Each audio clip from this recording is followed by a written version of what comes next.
in the last few weeks have just come on stronger and stronger and stronger. But to tie it up and to take the game out of any doubt, Thompson sends Teasdale on his way. That made it 20-10. And then Teasdale, 4 minutes later, couldn't believe himself when McCabe sent him through for this one, the second try, to make the full-time score 25 points to 10.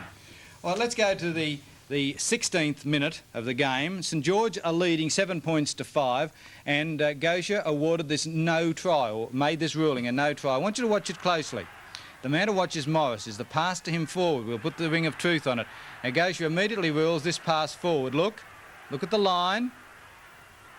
Now that line that we've got there, the white line, is parallel to the line on the field, which gives you an idea that they are in line with each other. And if it indeed it was a forward pass, it was a hairline decision. Now that is with St George leading 17-5 at 16 minutes into the match, that would have given them under the post too. Under the post, that would have been a 12 points to 5 lead. Now I know there's a lot of intangibles in there, but that I think is very telling. I thought the pass was good. I thought it should have been a try. I've certainly seen a lot worse pass ruled okay than that. Yeah, but it's all right for you guys to sit here and say that that line is defined whether or not the ball was passed forward. The angle that John Gosha was in that situation, and he was very direct with his penalty. He does not hesitate with this, and I think it was marginally forward as far as I'm concerned. If I was in that position, I would have ruled it forward. But he's behind the play. Well, you've been doing that for years, so that doesn't worry me. But that's fair game. Look, let us get the ground rules for our discussions on this panel very clear, Greg. As far as I'm concerned, it is very easy for me to sit here with the help of $1 million worth of video equipment and criticise a referee. That's easy. That's a cheap shot, as Jack Gibson was your good friend Jack Gibson said. It's a cheap shot. It is. Exactly. And I agree with you. But at the same time, it's our job to point these things out, even if the referee is shot down in the process. In case there's another angle. I mean, even I know it's $1 million, a lot of equipment and all that sort of thing, but the view that we're getting from here appears as though it's about 20 feet away, whereas in fact it's about 100 yards away. Therefore, you cannot rule that what you see on the camera is exactly right. Now, it's exaggerated. The fact that it's forward, Frank. It doesn't alter the fact whether it's forward or not. If it's 100 metres away or 5 metres away. The whole angle of it. Now, as far as I'm concerned, the referee was in a good position to judge, and I will not argue the point with him on a matter of opinion. And I'll back you up on that. On fact. I'll argue with referees, and I'll argue with you on fact. And I'll argue back with you if I think I'm right too. That's right, but not on opinion. Your opinion's as good as mine. If you're in a better position to see it than I am, I'll concede. Right, that's fair enough, Frank. Okay. Now, I'd like to remind everyone it was St Patrick's Day during the week, and Frank has just said very clearly he will argue when he knows the facts prove him wrong. Now, that is a concise summary of what you just said. Well, that's a bit of Irish, because I didn't say that at all. I said I'll argue on when it's a matter of fact, but I will not argue and it's a matter of opinion. I understand that. Now, we go to the 19th minute of the match, and the point I want to illustrate here is that the pot sometimes calls the kettle black. Now, look at this carefully, and you'll see an incident in which Reddy put his hand right across the mouth of Boyd. Now, you know, I'm not going to comment on that, but what I think needs to be pointed here is the way this player talks to the referee. Now, I don't want to know what he says. Have his palm read. No, he's saying, look, what is my future, John? See the tea leaves there? Now, I think it's wrong that players should scream at referees like that. What do you think, Greg? And he's lucky that Kreutz didn't go in there for a try that's too, right, because that's where he was lucky, trouble. because he was appealing to referee Gosha, wasn't looking at Match Krilich, and just for that last split second, he got back in and made the tackle. Well, the other thing is, if Reddy had so much to say, why wasn't he asked to make a statement after the match to the referee, quoting exactly the words he said on the field? Have a look at it again. You'll see he really was. He's saying, you know, what does the future hold for me? Look, is he saying is that 4 or 5 tackles, Case? Is that what I think he won. John Gosha's always been one to have the tackle count right, Ron. Yes, and he's signalling 5 tackles, I guess. Yeah, that's what it is. Is that it? That must be. That must have been it. Yeah. Okay. We'll go on to the next one. It's 24-minute mark in the first half, and it was a ruling that well, really confused a few people. And if you watch closely, you'll see why. Here it is. Now, the ball travels forward but does not hit the ground. Picked up by Eadie. Still a knock on, though. It didn't hit the ground, Frank. Doesn't matter. The ball was propelled forward. Now, it is propelled forward from Jansen.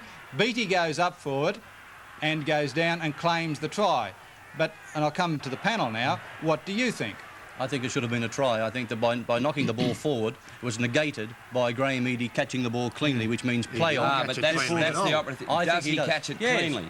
Now, he hasn't even got it there now. Has he got to catch it cleanly, Greg? Yes, or he is must. He just got to play at the ball? That's the only reason the referee would allow that advantage situation, a definite advantage. But does he catch it cleanly? And that doesn't. I think earlier before he had the does. head-on shot from behind, I think Graham Eadie got the ball quite cleanly. I think it should have been a try. I think they were very unlucky, St George. They lost 2 tries.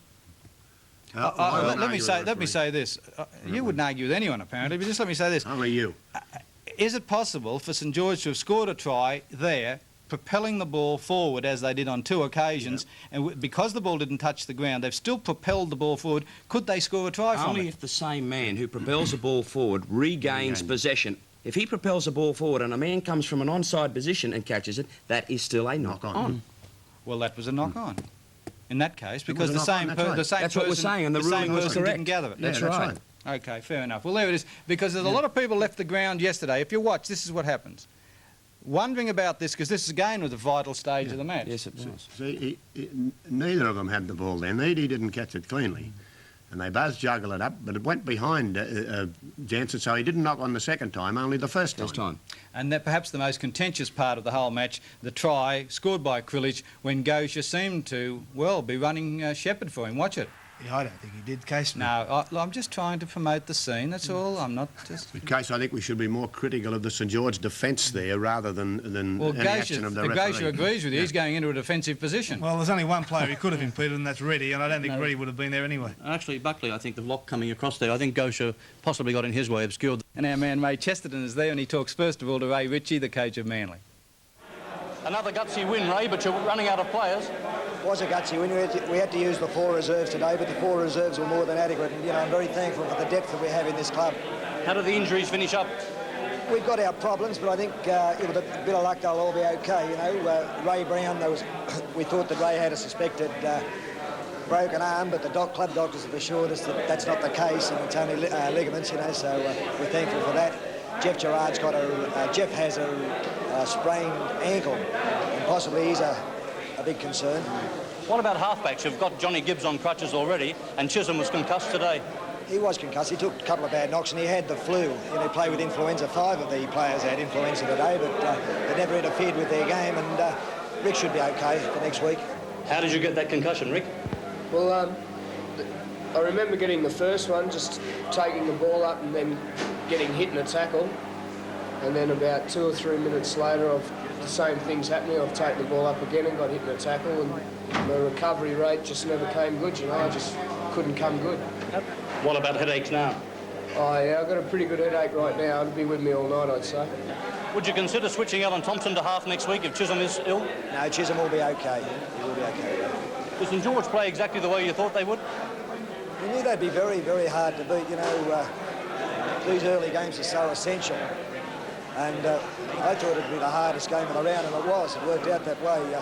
As I say, I have the greatest respect for St George, and I'm glad it's behind us.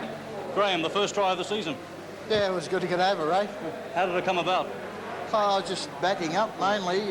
Mark Broadhurst, I think it was, made the sort of half break over to Brucey Walker, and I just backed Goldie up. For Graham Eady, last year wasn't all that successful. Are you looking for an improvement this year? Yeah, well, last year was a bit of a write-off, Ray, with knee injury, but with the rest during the off-season, it's 100% now, and I'm looking forward to a full year of football. How much influence, Pat, did Harry Barth have on your career?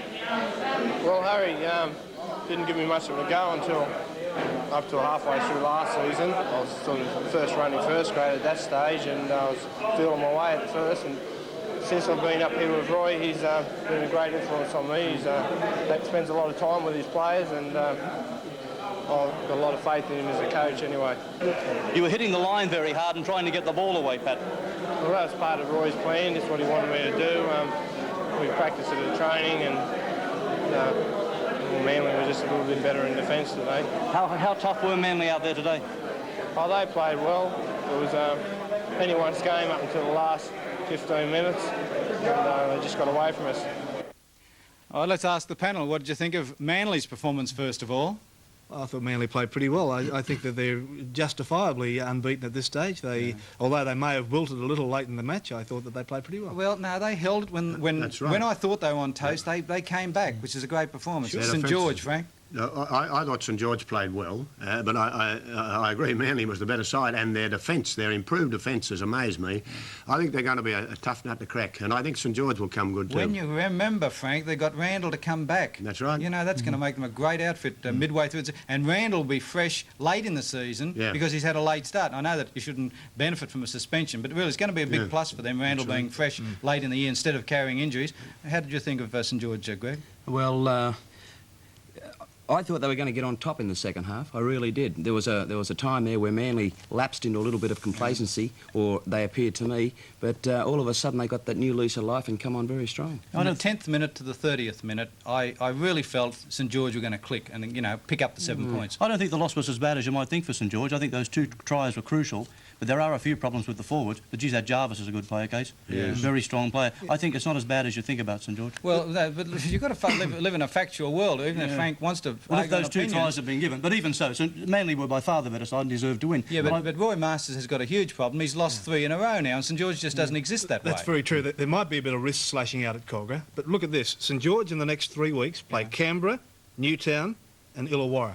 Now, there's 3 wins for sure. Oh, wait a minute. No, haven't right won off them yet. Newtown. Don't you write off Newtown. Oh, come on, Frank. Don't you One worry win. about that. They only beat North Sydney. That's all right. It's the way they beat them. And with the addition of those 4 players, those 4 new players, they're a different side altogether. Now, I did a few of the early games of Newtown, and I tell you what, the difference last Friday night and those early games is absolutely remarkable. Just harking back to St George, the pressure must be building up out there because Roy Masters, for the first time that I recall, even going back to all those years with Wests, didn't hang around last night for interviews by the media. He was first out of the dressing room. I don't know why, perhaps he had some personal commitments, but it's not a good sign when the coach doesn't hang around to be interviewed. And there's a feeling of the world's against us out at St George in the dressing room, which is usually very cordial. It harks back to those old West days when it was all the world's out to get us. I just can't imagine St George League's club with an asbestos roof. After this commercial break, we'll be back to look at today's matches, and then Maurice will talk to one of the hottest prospects in rugby league.